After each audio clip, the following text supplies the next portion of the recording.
Hello and welcome to your last trigonometry course of the summer. I am, of course, Mr. Marquez, your favorite summer school online math teacher. And today we're going to talk about basic trigonometric identities. Now, the reality is that this is a much more complex topic, but due to the compression of the class in such a short time, I'm going to just go a little bit in depth into what the basic trigonometric identities are and what type of trigonometric identities we have.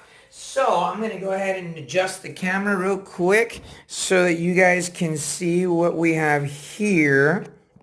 Let's see if I can zoom in a little bit. Now we're going to talk about the trigonometric identities. Now the trigonometric identities that we have are reciprocal trigonometric identities, which means that they're basically taking a fraction and turning it upside down. We have the quotient trigonometric identities, which are expressing them in the form of fraction, and the Pythagorean identity. So in the reciprocal, we have the sine of z, which is 1 over the cosecant. The cosecant, which is 1 over sine, because remember that the cosecant is the opposite of the sine. We have the cosine, which is 1 over secant, and the secant, which is 1 over cosine, because the secant is the opposite of the cosine. And the tangent, we have 1 over cotangent, and the cotangent is 1 over tangent because the tangent and the cotangent are reciprocal to each other. In terms of quotients, well, we have that the tangent is the same thing as the sine divided by the cosine, and the cotangent is the cosine divided by the sine, and the Pythagorean trigonometric identity that we have are sine squared plus cosine squared equals 1, and 1 plus the tangent squared of z equals the secant squared of z. And 1 plus the cotangent squared of z equals the cosecant squared of z. Now, how do you know which trigonometric identity you're going to use? Well, that depends on the type of exercise that you have. Now, we're going to see these two quick examples. Along with this video, I'm going to actually upload these trigonometric identities and 2 practice problems for you to do. So let's not waste any more time and let's get straight to it. Now, the first example, let me go ahead and switch the camera a little bit, so you guys can focus on that. Hopefully I can zoom in a little bit. And the example says, let the sine of z equal 0.6. Find the cosine of z and the tangent of z using trigonometric identities. Now, I have a lot to choose from. I have the sine and I have the reciprocal identities. I have the quotient identities, and I have the Pythagorean identities. Now, based on what I have, I need to find which one I'm going to use. So I need to find the cosine and I need to find the tangent. So I can use, in this case, I would actually use one of the trigonometric identities. To be more precise, I would use the first one. I would use this Pythagorean identity. The reason I would use it is because I have the sine, I'm looking for the cosine, and the only one that actually fits the bill based on all of the ones that I have is the first one. So we're going to say the sine of z, sine squared of z, plus the cosine squared of z equals 1. So sine squared of z I know, which is 0.6, so I'm actually going to write that as 0.6 squared plus the cosine squared of z equals 1. Okay, so the cosine squared of z is actually 0.36 because 0.6 times 0.6 is 0.36. So 0.36 plus the cosine squared of z equals 1. So now what I'm going to do is I'm actually going to just isolate the cosine squared of z. Now I'm going to take this and write it down here so I have some extra space and it doesn't look all scrunched up. So give me 1 second and pardon the inconvenience. And okay, so now that I've got this erased, I can continue. So I want to find, so what I'm going to do is actually going to subtract 0.36 minus 0.36. Okay, so obviously we use our decimal rules, right? And this cancels out, and I have the cosine squared of z equals, now 1 minus 0.36 is like subtracting 100 minus 36, so my answer is actually going to be 0.64. And I want to find the cosine of z, not the cosine squared, so I have to find the square root on both sides, and this would be the cosine the square root of the cosine squared is the cosine of z, and the square root of 0.64 is 0.8.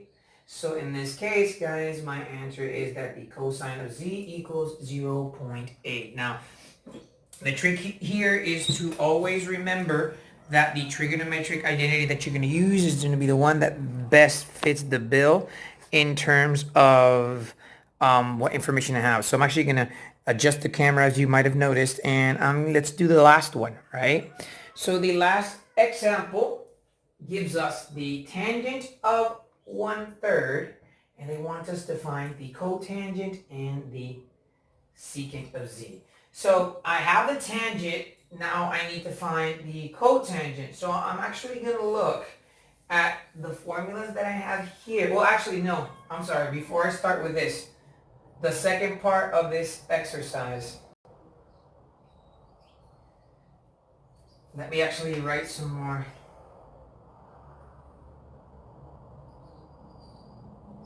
And secant. Okay, so I found the cosine, but I need to find the tangent of z. And in order for me to find the tangent of z, I need to once again look for the trigonometric identities. And the one that fits the bill is actually the trigonometric identity that says that the tangent of z equals sine over cosine. And I have the sine and the cosine, guys, because the sine was given to me, which was 0.6, and the cosine I just found out. So what I'm going to do there is just divide 0.6 over 0.8, and the tangent of z in this case is 0.75. Okay, so let me give you a minute to look at that real quick, so that way we can start working on what we need to look for. And okay, so the next exercise, I'm actually going to go ahead and erase this now. And in the next example, we have the tangent of z that is given to us. The tangent of z is actually 1/3. And we're being asked to find the cotangent of z and the secant of z. All right. So I look at this, and which trigonometric identity can I use to find the cotangent? Well, given the information I have, of course, since I've been given the tangent, I can actually use this formula, which says that the cotangent of z equals 1 over the tangent of z. So I can actually use this trigonometric identity to find what I'm looking for. Let me actually go ahead and verify here. I can see that the camera wasn't working. So there it's adjusted. Pardon me for that. As I was saying, the tangent of z is 1/3, and I need to find the cotangent, and I need to find the secant. Now, which trigonometric identity am I going to use based on this information? I can use this trigonometric identity, which is one of my reciprocal one, that establishes that the cotangent of z equals 1 over the tangent. So all I'm going to do is just plug in the formulas, and I'm going to say cotangent z equals 1 over the tangent, which is 1/3. Now, this is very easy to work with because I have a compound fraction, and all I need to do is divide that fraction. So how do I do that? Well, the cotangent of z equals, I take my denominator of my compound fraction and I invert it, and then I multiply. So it'd be 1 times 3 over 1, which equals 3, because 1 times 3 is 3 and 3 over 1 is 3. So I've got my cotangent, which is 3. The cotangent of z equals 3. Now I'm being asked to find the secant. Okay, so I'm going to give you a second to look at the exercise, step out of camera, make sure that the camera doesn't go blurry or anything like that. Everything seems to be working fine. So now I'm going to go ahead and erase this problem, and I'm being asked to find the secant of z. So I already have my cotangent, which we already said is 3. Now to find my secant, I can use one of the reciprocals, but the only reciprocal that I can use to find the secant is 1 over the cosine, and all I have is tangent and cotangent. So that leaves me with no other option than to use one of the trigonometric identities. So in this case, or the Pythagorean identity. So I'm going to use the one that says 1 plus the tangent squared of z equals the secant squared of z. And I'm actually going to go ahead and plug in the numbers. So 1 plus the tangent, which is 1/3 squared, equals the secant of z. So all I need to do is just say 1 plus 1/3.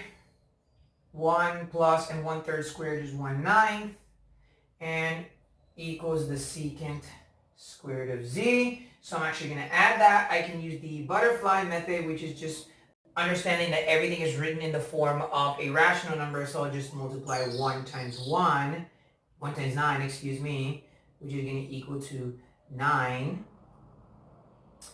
And 1 times 9, which is 9. And 1 times 1, which is 1. And my answer equals the secant squared of z, which equals 10 over 9 equals the secant squared of z.